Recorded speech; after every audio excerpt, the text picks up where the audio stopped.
नमस्कार दोस्तों, GS times में आपका स्वागत है। आज हम लोग यूपी ट्रिपल के लेखपाल के महत्वपूर्ण क्वेश्चन जो ग्रामीण प्रवेश और जीएस से संबंधित है उनको देखते हैं।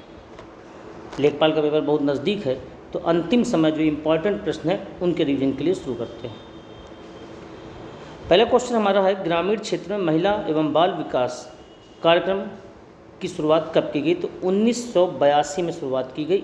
1982। ये ड्वाकरा लिखा है। ड्वाकरा का फुल फॉर्म होता है development of women and children in rural areas. अब एक क्वेश्चन बनेगा, ड्वाकरा लिख के आपको देगा खाली DWCRA और मैचिंग करवाने के लिए कहेगा, तो भी आपको लगाना 1982। फुल फॉर्म ने आपको बताया development of women and children in rural areas, 1982। अगला क्वेश्चन है, महिला रोजगार एवं प्रशिक्षण कार्यक्रम की शुरुआत कब की गई? तो 1987 में की गई। महिला रोजगार एवं प्रशिक्षण कार्यक्रम भारत सरकार के द्वारा। अगला है, कस्तूरबा गांधी शिक्षा योजना भारत सरकार के द्वारा शुरू की गई 1997 में। कस्तूरबा गांधी शिक्षा योजना 1997। अब यहाँ पर एक पॉइंट देखिएगा, ये कस्तूरबा गांधी शिक्षा योजना है। अगर आपसे कह दे कस्तूरबा गांधी बालिका विद्यालय, कस्तूरबा गांधी बालिका विद्यालय बोल दे अगर आपसे, तो उसका आंसर हो जाएगा 2004। ध्यान रखें, इंपॉर्टेंट बात है। कस्तूरबा गांधी बालिका विद्यालय की शुरुआत होती है 2004 में और कस्तूरबा गांधी शिक्षा योजना की शुरुआत होती है 1997 में। दो अलग क्वेश्चन है। आपको बता दें, कस्तूरबा गांधी बालिका विद्यालय SC, ST और OBC की बालिकाओं के लिए ये योजना शुरू की गई थी।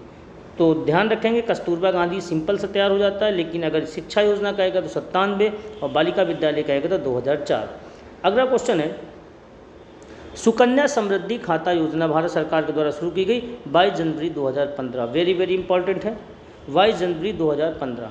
सुकन्या समृद्धि में ये बात बताई गई कि 250 रुपये से लेके 1.5 लाख रुपए तक के जमा किए जा सकते हैं और 0 से 10 वर्ष से कम बालिका के लिए जो भी उसके लीगल अभिभावक या माता पिता हैं वो जमा करके एक अकाउंट खोल सकते हैं, जो कि उसकी आगे शिक्षा और शादी के लिए होगी।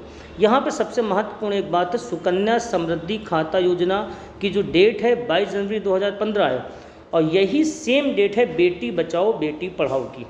बेटी बचाओ बेटी पढ़ाओ, BBBP, ठीक है। बेटी बचाओ बेटी पढ़ाओ, इसकी भी सेम डेट है 22 जनवरी 2015 की और ये भी शुरुआत की गई थी हरियाणा के पानीपत से। यानी सुकन्या समृद्धि योजना और बेटी बचाओ बेटी पढ़ाओ दोनों की सेम डेट है, दोनों की शुरुआत हरियाणा के पानीपत से की गई थी।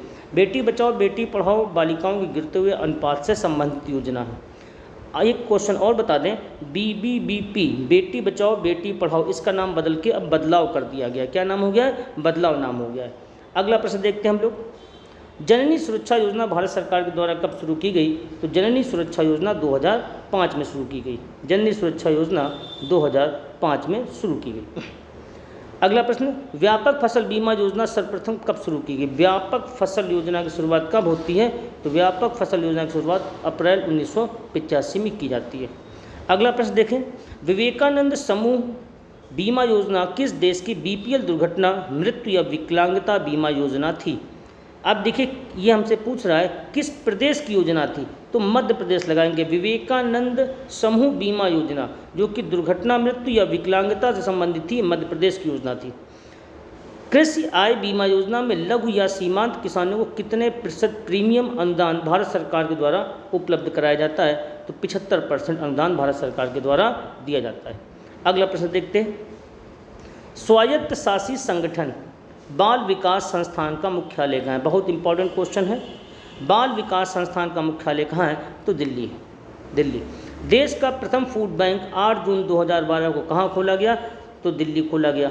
देश का पहला फूड बैंक जहाँ खोला गया वो दिल्ली में खोला गया। अगला क्वेश्चन है, किसान ऋण मोचन योजना का उद्देश्य लघु सीमांत किसानों के द्वारा लिए गए ऋण को माफ करना। ये जो प्रारंभ की गई योजना ये 7 अप्रैल 2017 को प्रारंभ की गई। ध्यान रखेंगे, 7 अप्रैल 2017 किसान ऋण मोचन योजना। पंडित दीनदयाल उपाध्याय किसान समृद्धि योजना 2017-18 से वर्ष 2021-22 तक उत्तर प्रदेश के कितने जिलों में इस योजना को लागू करने की बात की गई? तो 68 जिले हैं। इसका उद्देश्य क्या था? बीहड़, बंजर और जल भराव वाली भूमि को कृषि योग्य बनाना। ये योजना अभी इसमें बदलाव हुआ है। बदलाव ये हुआ है पहले आपका ईयर था 17-18 से 21-22, अब जो ये बन गया है इसका ईयर, ये बन गया 22-23 से 26-27, 2022 से 2027 हो गया है। ठीक है, ये 27 हो गया। अब जिलों की संख्या बढ़ा के इसमें कर दी गई 74। कितने जिले हो गए? 74 जिले हो गए। पहले कितने थे? 68 जिले थे। ये 22-23 योजना बढ़ के 27 तक चली गई, 26-27 तक। जिले बढ़ पहले 68 थे, अब 74 हो गए। ठीक है, ये ध्यान रखेंगे। अब उत्तर प्रदेश में जिले ही 75 हैं। अब एक क्वेश्चन ये बनेगा किस जिले को नहीं शामिल किया गया? तो गौतम बुद्ध नगर को छोड़कर पूरे उत्तर प्रदेश में ये योजना लागू है। कौन सी योजना लागू है? पंडित दीनदयाल उपाध्याय किसान समृद्धि योजना। गौतम बुद्ध नगर को छोड़कर सभी जिलों के लिए लागू है। उद्देश्य अगर आपको हमने बताया कि बीहड़ और बंजर जल भराव वाली भूमि को कृषि योग्य बनाना। अगला क्वेश्चन देखते हैं, हरित क्रांति की संज्ञा किसने दी? यह क्वेश्चन ये बन जाएगा, हरित क्रांति शब्द किसने दिया? तो विलियम गॉड ने दिया। हरित क्रांति शब्द देने या उसकी संज्ञा किसने दी? तो विलियम गॉड ने दी। यहाँ पे आपको मालूम होना चाहिए कि विश्व में हरित क्रांति का जनक नॉर्मन बोरलॉग को कहा जाता है। भारत में हरित क्रांति का जनक स्वामीनाथन को कहा जाता है। आपको बता दें, MS स्वामीनाथन भारत में। अगर क्वेश्चन बने जिस समय ये हरित क्रांति भारत में आई, भारत में हरित क्रांति की टाइमिंग है 1966-67। उस समय भारत के जो कृषि मंत्री थे, वो जो कृषि मंत्री थे उनका नाम था C. सुब्रमण्यम, और जो कृषि सचिव थे उनका नाम था शिव रमन। शिव रमन कृषि सचिव थे, शिव रमन, और जो कृषि मंत्री थे वो हमारे थे C. सुब्रमण्यम। जब देश में इस प्रकार का संकट बढ़ा तो सरकार ने बाबू जगजीवन राम से कहा कि एक टीम गठित करें। जो टीम गठित हुई जिसने कार्य किया हरित क्रांति के ऊपर, वो उसका पूरा दिशा निर्देशन बाबू जगजीवन राम कर रहे थे। और बाबू जगजीवन राम को कभी अगर क्वेश्चन इस तरीके से बन जाए, हरित क्रांति का प्रेरणा स्रोत किसे कहा जाता है? हरित क्रांति का प्रेरणा स्रोत किसे कहा जाता है? तो बाबू जगजीवन राम को हरित क्रांति का प्रेरणा स्रोत कहा जाता है। ध्यान रहे। अगला प्रश्न देखते हैं, भारत में पहला किसान विकास केंद्र खोला गया पुडुचेरी में। पुडुचेरी केंद्र शासित राज्य है भारत का। यहाँ पे पहला भारत का किसान विकास केंद्र खोला गया 1974 में। अगला प्रश्न देखते हैं हम लोग, सर्वोदय योजना किसके द्वारा कब प्रारंभ की गई? जयप्रकाश नारायण के द्वारा प्रारंभ की गई 1950 में सर्वोदय योजना। आगे चल के इसमें विनोबा भावे भी जुड़ जाएंगे जाके सर्वोदय योजना में। जयप्रकाश नारायण मालूम है समाजवादी नेता रहे हैं, काफ़ी आगे तक गए ये, और इनको लोग JP बोलते थे। JP बोला जाता था। और एक इनका नाम और था लोकनायक किसे कहा जाता था? तो जयप्रकाश नारायण को कहते थे। लैब टू लैंड मूल रूप से संबंधित किससे होगा? लैब टू लैंड, तो इसका संबंध सीमांत किसानों से है। ध्यान रखेंगे, सीमांत किसानों से। और ये योजना शुरू की गई थी 1979 में। लैब टू लैंड जो योजना थी सीमांत किसानों से, इसकी शुरुआत की गई 1979 में। अगला प्रश्न देख लें, अकाल तख्त का निर्माण किसने करवाया? हरगोविंद ने करवाया। ये सिक्कों के छठे गुरु थे हरगोविंद, ध्यान रहेंगे, सिक्कों के छठे गुरु थे। इन्होंने अकाल तख्त का निर्माण करवाया। पंजाब के अंतिम राजा दिलीप सिंह की संरक्षिका कौन थी? रानी जिंदन, या कभी कभी रानी झिंदन लिख जाता है, ये झा बन जाएगा यहाँ पे, तो आप इनको वही समझेंगे, झिंदन। शिवाजी के समय विजित राज्यों के क्षेत्रों से कौन सा कर और कितने भाग में वसूल किया जाता था? तो उपज का 1/4 लिया जाता था। उपज का 1/4, उसे क्या बोलते थे? चौथ बोलते थे। शिवाजी के समय एक कर और लिया जाता था सरदेशमुखी, जो कि कुल का 1/10 होता था। तो 2 टैक्स आपको ध्यान रखने शिवाजी के, एक सरदेशमुखी, एक चौथ।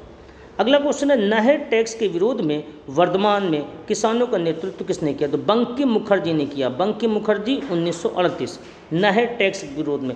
ये बंकिम चंद्र चटर्जी नहीं है, ये बंकिम मुखर्जी दूसरे व्यक्ति हैं। नहर टैक्स ध्यान रखेंगे, वर्धमान, ये वेस्ट बंगाल हो जाएगा। अगला क्वेश्चन देखते हैं हम लोग,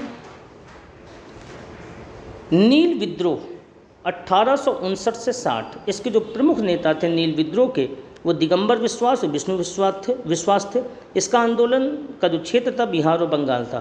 आपको बता दें, भारतीय किसानों का पहला सफल आंदोलन किसे बोलते हैं? तो नील विद्रोह को बोलते हैं। एक बात ये ध्यान रखनी। दूसरी बात है, सफल आंदोलन क्यों?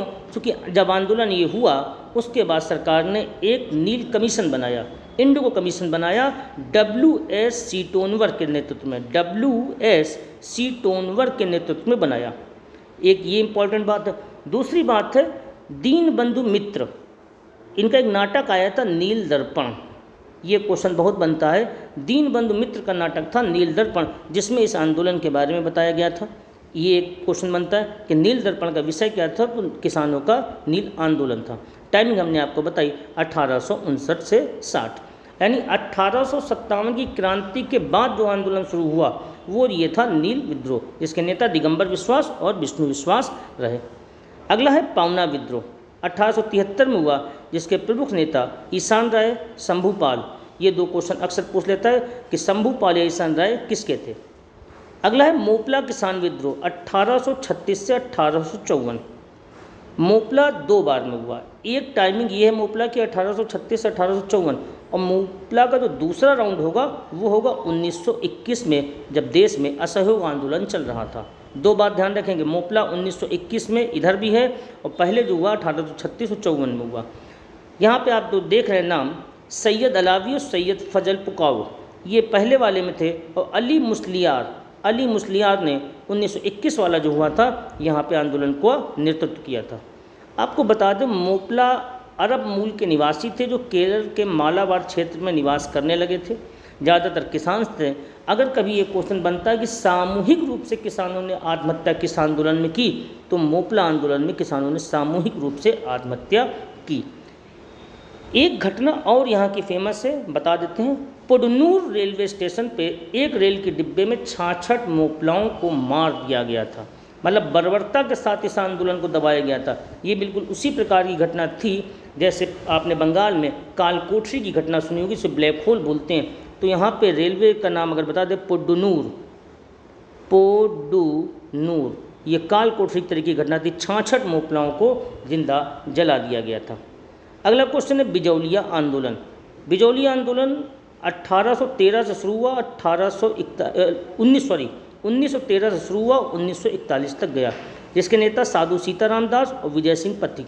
विजय सिंह पथिक को लेकर ज़्यादा क्वेश्चन बनता है। राजस्थान में बिजौलिया का क्षेत्र पड़ता है, और इसमें क्या था, 84 प्रकार के टैक्स लगा रखे थे सरकार ने, 84 प्रकार से।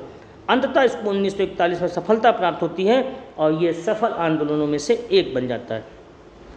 बारदोली सत्याग्रह 1928, सरदार वल्लभ भाई पटेल संबंधित है, गुजरात में। इसमें लगान ना देने की बात कहेगी। अगर क्वेश्चन बनता है लगान ना देने वाला आंदोलन कौन सा था, तो बारदोली था, वल्लभ भाई पटेल का नेतृत्व था।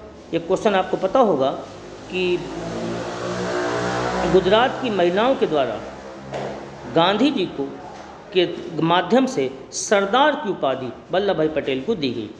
महिलाओं की जो आकांक्षाएं थीं उसको मानते हुए गांधी जी ने सरदार की उपाधि सरदार वल्लभ भाई पटेल को दी। आपको एक महत्वपूर्ण बात बताएं कि कस्तूरबा गांधी भी इस आंदोलन में शामिल थी। कस्तूरबा गांधी भी इस आंदोलन में शामिल थी।